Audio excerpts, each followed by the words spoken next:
Hey there everybody, how's it going?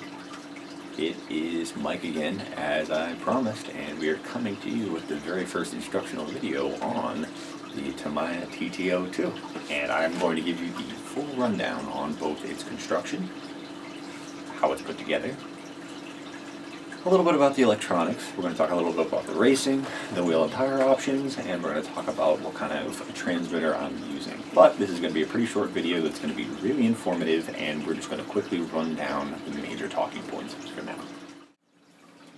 Alrighty, ladies and gentlemen, so this is the bad unit right here. First thing we're going to do, we're starting off with a couple of hot racing body clips. The reason why I'm going with the hot racing body clips, they're nice, they don't break, they're aluminum. This thing definitely flips upside down a lot. One, I'm a bad driver, and two, people definitely crash into each other out on the track. I run a little circuit course on Thursday nights, and this is run in a Tamiya TT02 stock class, as well as a sportsman class where it competes against a couple of other things, maybe the odd Kyosho and a couple of Traxxas Fortec 2.0 and 3.0s. So this kind of runs in a couple different classes.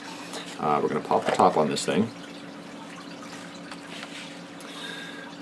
Right away, you're going to notice that it's a little messy, but it's actually not too bad at all.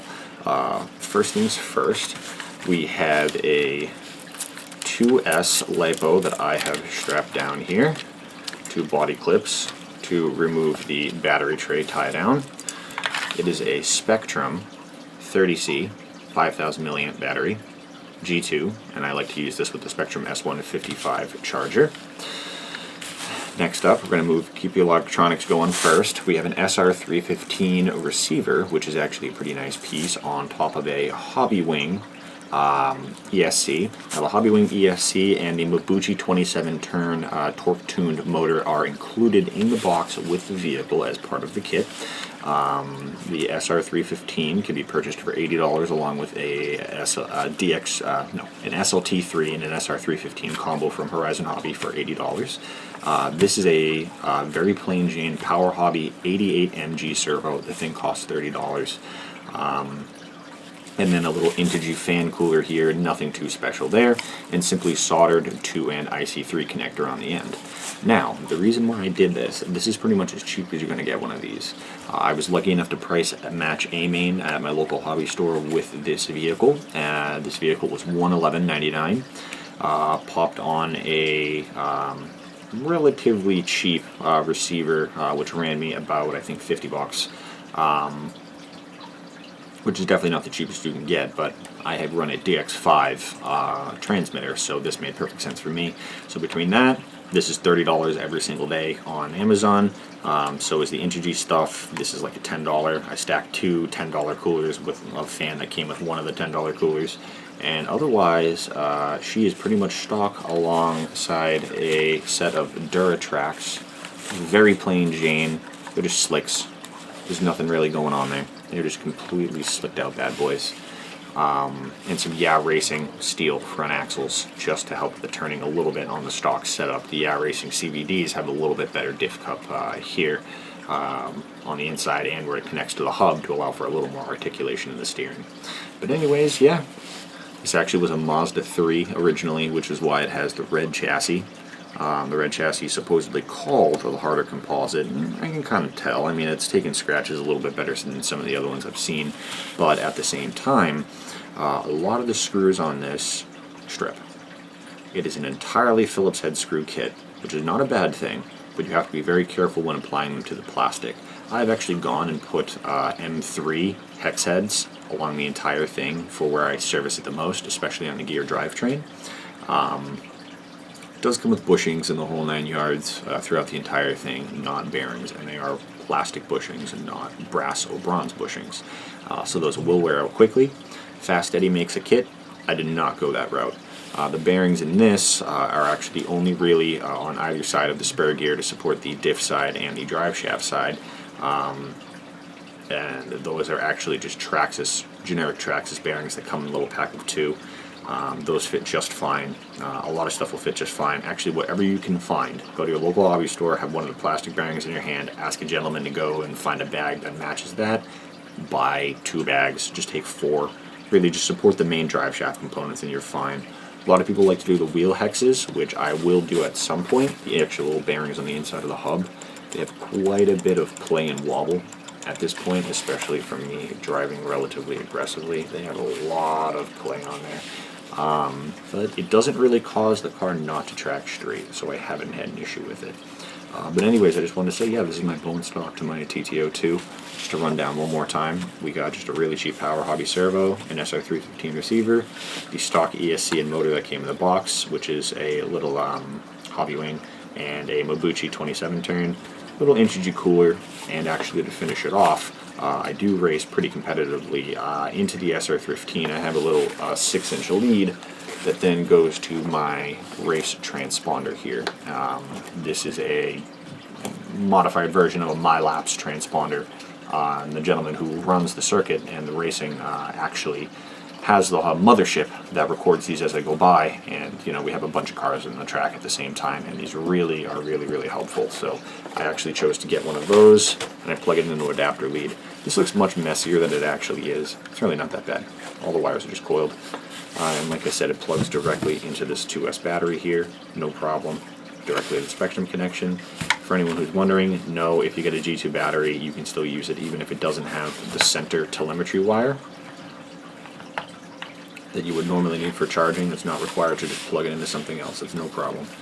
So overall, this thing's actually pretty sweet. Stock shocks, which do nothing. Stock shocks do absolutely nothing. I mean, mine are pretty worn in at this point. This front corner is the only one that has less travel and is a little stiffer than the rest. I don't know why. I've rebuilt it, I've put it in a couple different positions, taken the shock apart, it doesn't matter. You know, these kits, after a little bit of bashing and damage, not too bad. I will say I'm one of the only people who has gotten one of these stock and has kept it stock that has not broken anything, and knock on wood, you know. I have seemed to kept reliability where it needs to be for running this car at the rate that I do. Overall, it's a very fun car. They're relatively inexpensive, but just remember, this is a kit. It does not necessarily include anything other than the motor and ESC. So like I said, about 110 bucks for that. You're lucky if you get the BRZ one on sale on A-Main for about 100 bucks flat, $99.99. Like I said, $80 is the combo for the SLT3 and the SR315 receiver. So you're already up to, you know, 180 plus another 30 for the servo. That's roughly 210. And at the end of the day, that's pretty much it for this car, for the car. Now the battery and the charger is going to be a different story, but you can get a battery and a charger combo for roughly another 100 bucks. With tax, you know, you can get into the stock racing for roughly 300 bucks, 330 bucks. It's really not that bad. Obviously, you do a couple more little things to it, and it adds up. But this is definitely considered a very stock car, even for the stock car races that I run in. The Duratrax are very simple tires, and other than just requirements for building the kit, there really is nothing extra on top of this other than the racing axles. So yeah, it's a pretty sweet piece, and I've definitely enjoyed it.